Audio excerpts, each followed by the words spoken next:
l'abonnement, la cloche, tout ça vous le savez, est le secret du succès des Tesla. Marque star avec des modèles stars.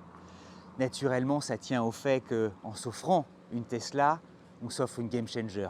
Quelle marque au monde a autant bouleversé l'industrie au XXIe siècle que Tesla? Eh bien, au charme de l'outsider devenu best-seller, on va ajouter aujourd'hui les charmes de la Tesla Model Y Performance et aussi surtout de son prix. Bonjour les amis, je vous serre la main. Monsieur Fréor. Et on va, en parlant de prix, on va mettre immédiatement les pieds dans le plat. On peut s'offrir cette marque star, cette Tesla Model Y qui est, une marque, qui est un modèle iconique pour un prix défiant toute la concurrence. En fait, au-delà de ça, il y a même une anomalie de marché, c'est cette voiture. Parce que normalement, chez Tesla, la Model Y coûte 3 ou 4 000 € de plus que la Model 3. Et pour une raison qu'on ignore, la Model Y Propulsion, donc l'entrée de gamme, est moins chère de 4 000 € ou de 3 500 € que la Model 3. Donc aujourd'hui, on ne sait pas combien de temps ça va durer. Chez Tesla, les prix évoluent de manière extrêmement volatile et imprévisible. Mais aujourd'hui, une Model Y entrée de gamme propulsion est moins chère que le Model 3 propulsion. Et concrètement, pour une société, avec tous les avantages fiscaux, on peut avoir une Model Y propulsion pour le prix d'un Tiguan 150 chevaux. Voilà. On va peut-être en prendre une. Voilà. J'ai bugué. Ça coûte plus cher en loyer, mais en fait, avec tous les avantages fiscaux, pas de malus, pas de TVS, moins d'avantages nature, tout mis bout à bout, et sans même inclure les économies d'énergie, ça coûte pas plus cher d'avoir une Tesla Model Y qu'un Tiguan 150 chevaux. Concrètement, si l'électrique est adapté à ton utilisation, savoir si tu fais pas trop de trajets de plus de 300 km dans l'année, c'est imbattable. Enfin, c'est performant, c'est silencieux, c'est habitable, c'est confortable, c'est moderne.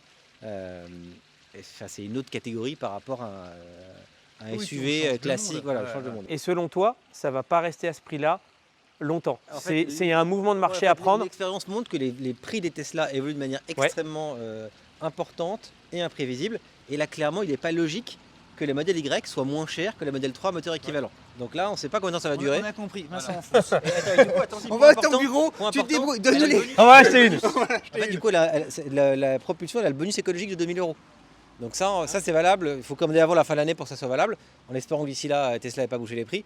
Mais clairement, chez Tesla, quand il y a une bonne offre, il faut y aller tout de suite, parce qu'après... c'est très volatile. Mais ces gens, tu te réveilles un matin, ça a pris 10 000 €. Enfin, vraiment, c'est pas une blague. Ceux qui suivent Tesla peuvent le dire. Et donc, non, il faut. Là, il y a une anomalie, c'est en faveur du client. Donc, il faut y aller. Donc, comme Jean l'a expliqué, en fait, le coût à faire, le coût à faire, c'est sur la modèle d'entrée de gamme. Mais d'entrée de gamme, chez Tesla, il n'y a pas 50 000 gammes, donc l'entrée de gamme, elle est déjà très bien. Parce qu'elle a une bonne autonomie de 455 km, elle est déjà bien équipée. En fait, 450 km, ça veut dire, dans la vraie vie, sur autoroute, tu es tranquille pendant 250 km. Tu n'as pas à te soucier de ça.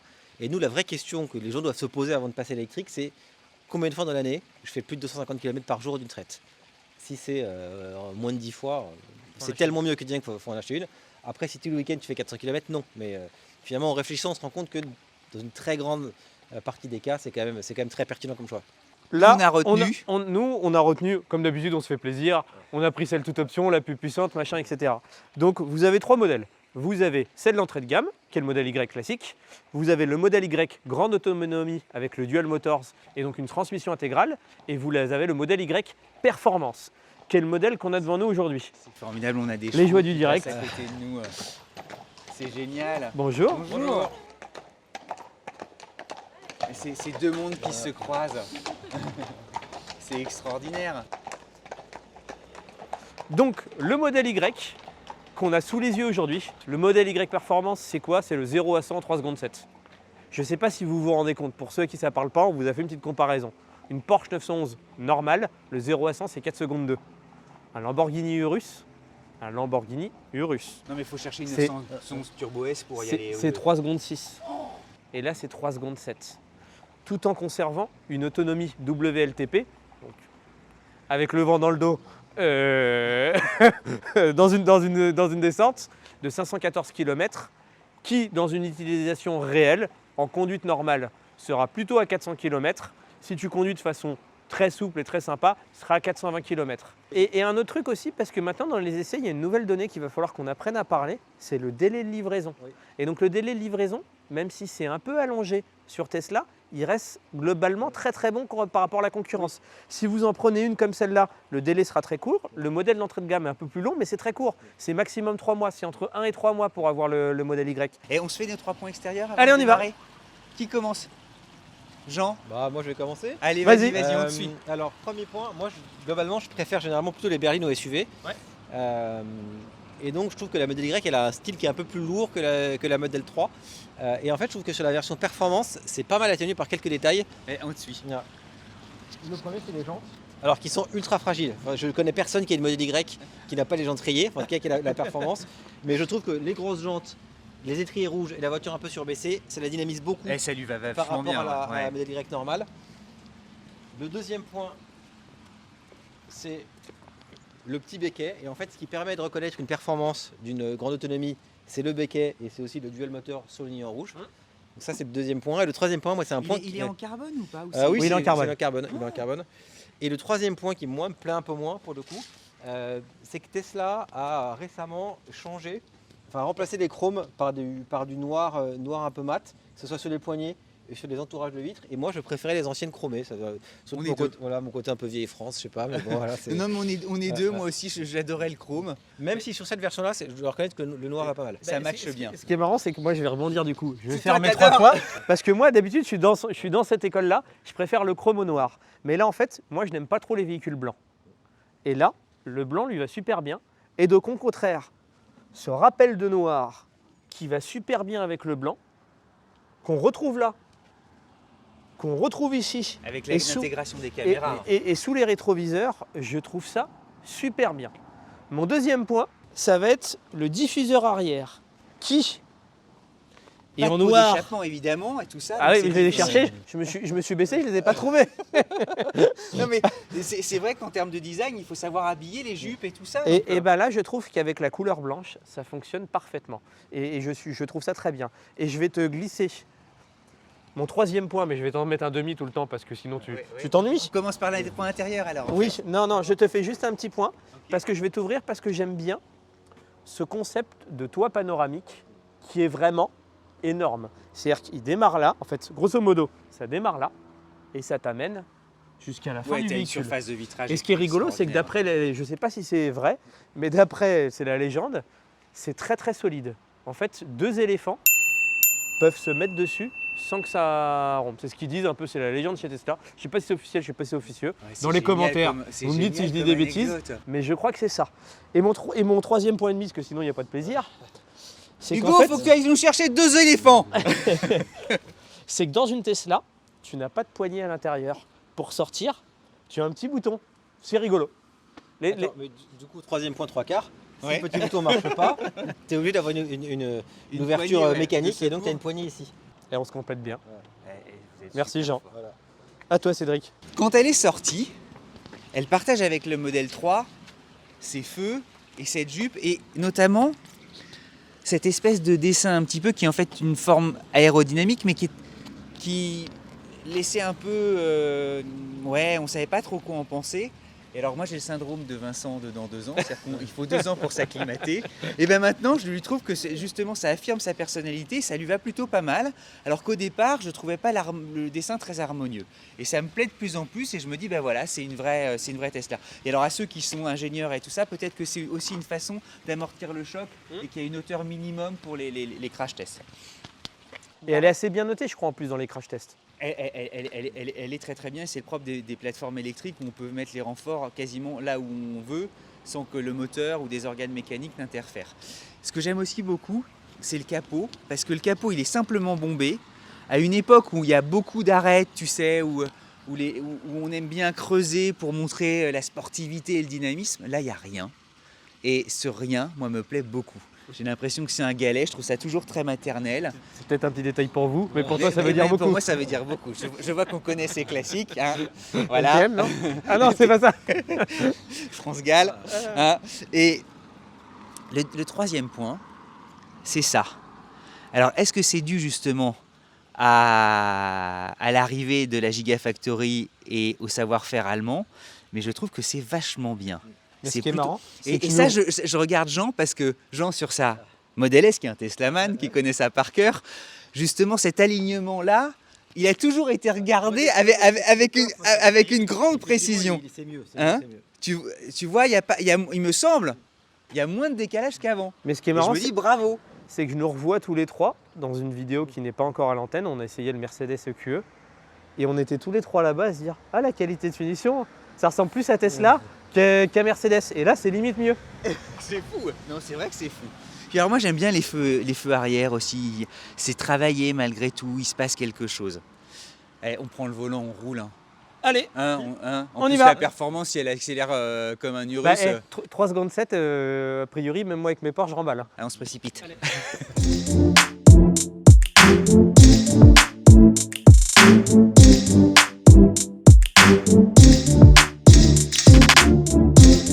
Ouais, on va être à l'écoute de gens et des sensations de conduite.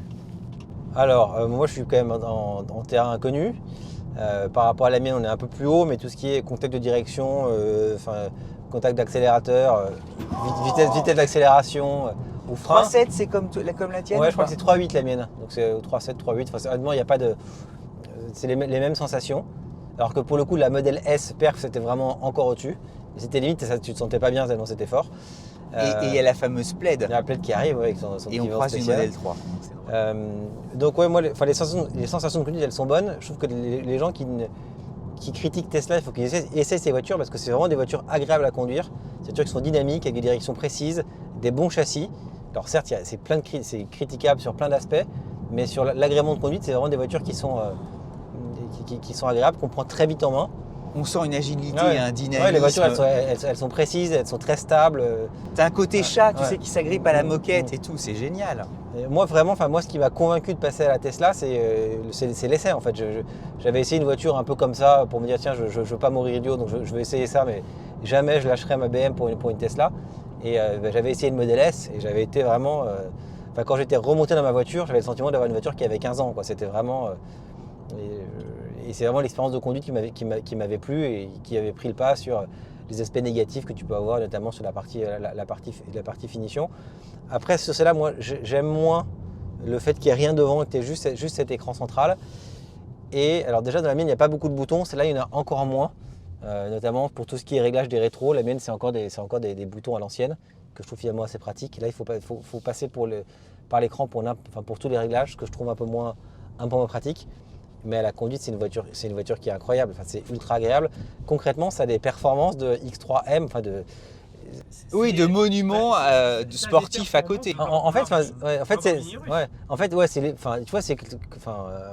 compare ce qui est comparable, mais c'est la même. Si je regarde les voitures de gabarit équivalent, ça a les performances d'un X3M ou d'un Macan Turbo pour 2,5 fois moins cher. Enfin, si tu intègres la fiscalité et le coût carburant, c'est beaucoup moins cher que toutes les voitures de taille équivalente et de performance comparables. Le freinage, c'est parfois un truc un peu délicat à gérer, notamment sur le ressenti à la pédale, sur les modèles électriques. Là, il n'y a pas du tout ça. Non, là, il n'y a pas du tout ça. Là, pour moi, les points négatifs de la voiture, c'est effectivement, si tu fais beaucoup de route tout le temps, beaucoup d'autoroute, tu vas mettre un peu plus de temps. En fait, au lieu de t'arrêter 3 minutes, tu vas t'arrêter un quart d'heure. Ce qui est en fait, j'allais dire, une remarque qu'on peut faire à n'importe quel modèle électrique. Oui, même moins chez Tesla, parce que Tesla, déjà, tu es sûr que tu vas pouvoir aller n'importe où sans être embêté. Oui, bien sûr. Et que c'est la voiture ok. qui va te dire où t'arrêter. Et il y a ça, il y a la finition qui est correcte, mais qui n'est pas le type qui sort d'un Macan. C'est sûr, c'est pas aussi bien fini qu'un Macan, c'est pas aussi soigné, ou même un GLC AMG. T'as pas l'aspect un peu exceptionnel du bruit et du bruit mécanique, du gros V8 que tu démarres ou du 6 cylindres que tu démarres qui fait un joli bruit. Mais tu as d'autres aspects parce que finalement avoir une telle puissance si facilement exploitable, si facilement disponible, ça a aussi un aspect un peu exceptionnel. Tu vois, l'accélère à fond, c'est quand même. C'est génial. Tu vois, c'est quand même, et même en termes de sécurité, tu as un dépassement à faire, tu le fais vraiment en 2 secondes. Et tu la sens facile. Ah ouais. Tu ne sens pas qu'elle te déborde et qu'elle devient hors de contrôle. C'est quand même très dingue. agréable. Un petit mot sur l'infotainment. Nous, moi, je suis geek, mais on n'en fait pas des tonnes sur les écrans. C'est le meilleur du marché. C'est-à-dire que c'est fluide, c'est rigolo à utiliser, ça fonctionne très bien, c'est très complet. Vous avez les caméras partout, vous avez des caméras d'angle mort qui viennent automatiquement. C'est bien séquencé, ça arrive au bon moment. Mon petit regret, c'est que la navigation Google est très bien, mais par exemple, moi qui suis un gros utilisateur d'iPhone, bah, j'ai pas l'Apple CarPlay et j'ai pas Waze. Ouais, le système n'est pas ouvert en fait. Voilà. Le reproche c'est que c'est pas ouvert, mais à part ça. Sinon Et on c'est connaît- génial. Et quel argument donne Tesla justement A priori, ils n'arrivent pas à se mettre d'accord avec Apple, de ce que j'ai lu. Vous me reprendrez dans les commentaires si je dis une bêtise. C'est en discussion, mais en même temps, ils nous disent que c'est en discussion depuis je sais pas combien de temps. Mais depuis 10 ans? en vrai, ça fonctionne très bien. Mais moi, pour venir, tu vois, par exemple, j'aime bien avoir mon Waze pour me dire un peu les radars, pour être très transparent avec vous. Bah là, j'ai perdu un peu mes habitudes. Mais c'est les jeux vidéo, c'est génial. Il y a plein de gadgets. Il y a la boombox. La boombox, c'est tu parles à l'intérieur et ça dit à l'extérieur. Les gens entendent de l'extérieur. Contrairement à vous, je suis le newbie, comme on dit dans le métier de Tesla. C'est-à-dire que je connais assez peu Tesla. Je ne sais pas pourquoi, ce n'était pas des voitures qui m'attiraient. Et donc, je ne me suis jamais précipité à conduire une Tesla. Et donc, je suis le moins convaincu par le produit de base. Maintenant que j'ai quelques kilomètres dans les pattes, à conduire, c'est vraiment sympathique comme tout. La direction, elle est précise. Le mode one pedal, c'est un mode où en fait, le one pedal, c'est-à-dire ce que ça veut dire, tu touches pas au frein, tu fais qu'accélérer. Bah, c'est génial. C'est super, ça se conduit super bien. La direction, elle n'est pas chewing-gum. Moi, c'est ce que j'avais peur. Je me suis dit, nouveau constructeur, la direction va pas être précise. Enfin, nouveau, vu le nombre de véhicules qu'ils ont vendus, c'est pas si nouveau que ça. C'est super, la direction est vachement bien, le châssis est bon, le châssis est sain. Et ce que j'aime bien aussi, c'est ce que j'aime bien chez BMW, le toucher du volant. En fait, il est un peu matelassé et tu retrouves ce que tu trouves un peu chez BMW. Et puis l'accélération, Jean nous vous a fait des petites démonstrations, donc je ne vais pas y aller trop fort parce qu'on va se faire taper sur les doigts. Mais ça accélère comme un X3M, ça accélère comme une AMG, ça accélère comme un Macan Turbo. C'est un dragster le truc. Ah oui, non, c'est génial. Et à conduire, on l'a tout de suite en main. Et je trouve que c'est un bon point pour un SUV. Je crois que c'est un bon élève, vous allez me reprendre si je dis des bêtises, mais c'est un bon élève en point de vue poids. C'est-à-dire que celle-là, le modèle performance, il est légèrement en dessous de 2 tonnes à vide. Et donc c'est pas si mal pour un SUV de ce segment-là. Et donc du coup, elle est relativement maniable. Sur le frein, on ne sent pas ce poids. On arrive à accélérer fort, on arrive à freiner fort, et c'est génial. Et puis tu conduis d'un doigt, preuve que tu es dans tes baskets, quoi. Ah moi, et puis regarde là, regarde. Quand tu es bien là, tu as tes 2 coudes comme ça, c'est que tu es bien assis. C'est super aussi d'avoir ça. Moi, ce qui me faisait peur, c'était la finition. Ah pardon. Bien sûr que c'est pas au standard des meilleurs, mais regarde. Qu'est-ce qui vous fait dire ça? C'est tes- bizarre que vous disiez ça. Ah, c'est beaucoup moins soigné, t'as beaucoup Ouais. moins de Oh non. détails. Il y a T'as pas moins les- de choses. T'as pas les éclairages, t'as pas les surpiqûres. Exactement. Le volant il est pas très beau. Donc après, voilà. Mais t'as de la feutrine. Dans les rangements, t'as de la feutrine. C'est pas mal. Honnêtement, ça fait le taf. Par contre, Les contreportes, moi je les trouve pas mal. est-ce que c'est la meilleure contreporte du monde comme à chaque essai? C'est sans doute pas la meilleure contreporte du monde, mais Ah. c'est pas la moins bonne du Après, monde. on d'accord. peut pas tout avoir. Et de toute façon, la voiture, le rapport prix-prestation, il est incroyable de cette voiture. Donc, Ah, tu peux je pas suis non plus. d'accord. Ça vaut 2 fois plus un Macan Turbo. Par contre, moi qui aime bien avoir des boutons partout, qui suis à la fois écran, à la fois tactile, mais à la fois bouton, bah là, j'ai aucun bouton nulle part. Donc ça fait tout de même Ça te fait bizarre. un peu bizarre. Mais honnêtement, tu t'y fais très bien. Regarde-moi la qualité de cet écran. Regarde ça. Là, ça me détecte l'angle mort. C'est génial. J'ai tout. Non, c'est vraiment très bien. Et puis on accélère. Ça a des reprises. Même d'un point de vue sécuritaire, tu veux à un moment donné mettre un petit coup d'accélérateur doublé, c'est là tout de suite. Et t'as pas de passage de boîte que tu as sur les thermiques. C'est génial. Oui, c'est d'une linéarité incroyable. Toi qui as vu l'arrivée de cette marque, qu'est-ce que tu en penses à son volant? C'est marrant, moi je me rappelle une anecdote. C'était au Salon de Genève il y a une dizaine d'années, lorsque Elon Musk était inconnu du grand public, mais déjà faisait beaucoup parler le Landerneau. Et il allait exposer en fait la Model S.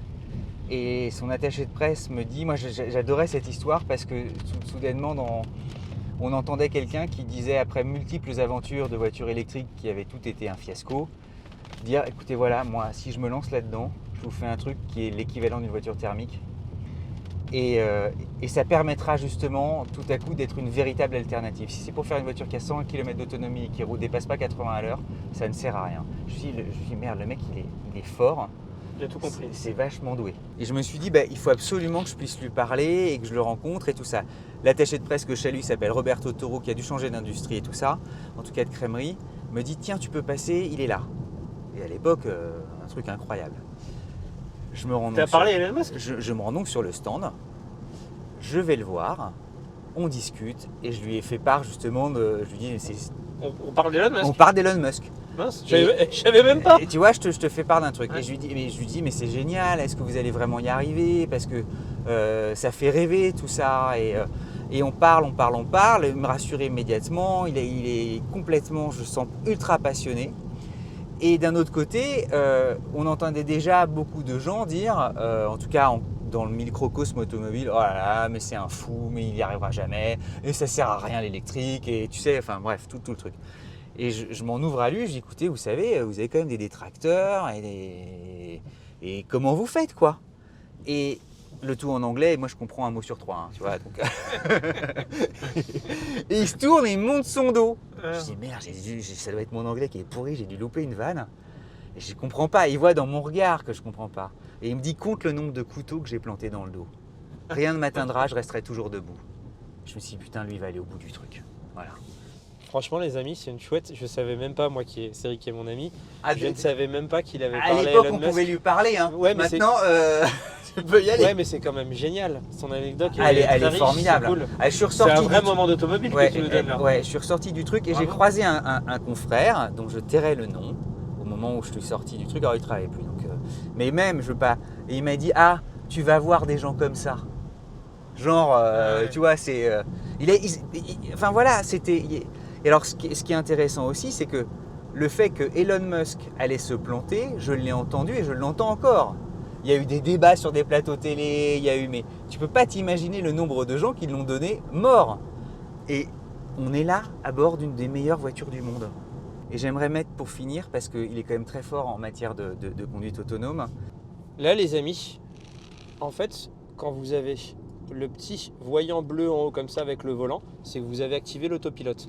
Et là, comme vous pouvez voir, Cédric ne touche ni au volant.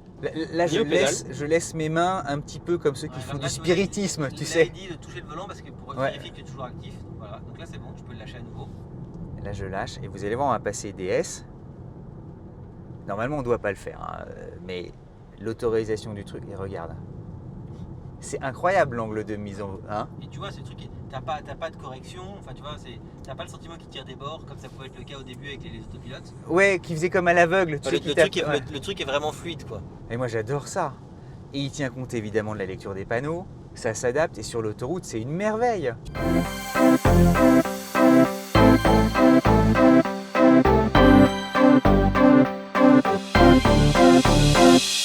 Donc, 3 petits points habituels à l'intérieur. Genre, tu te lances?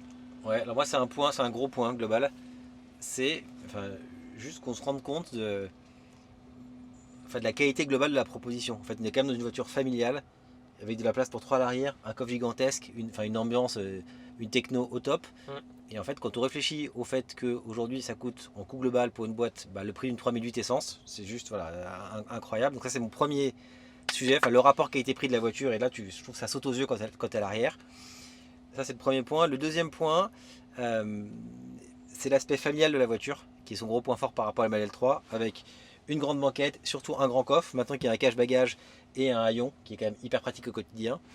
Et un point auquel on passe pas assez souvent, mais derrière c'est quand même dingue. En fait, ce toit là, t'as la vue sur les étoiles, c'est quand même dingue. Et pour les enfants qui sont un peu plus taquins comme les miens, ils trouvent ça super parce qu'ils peuvent voir ce que les adultes regardent sur leur portable depuis leur place arrière. Ça les amuse beaucoup.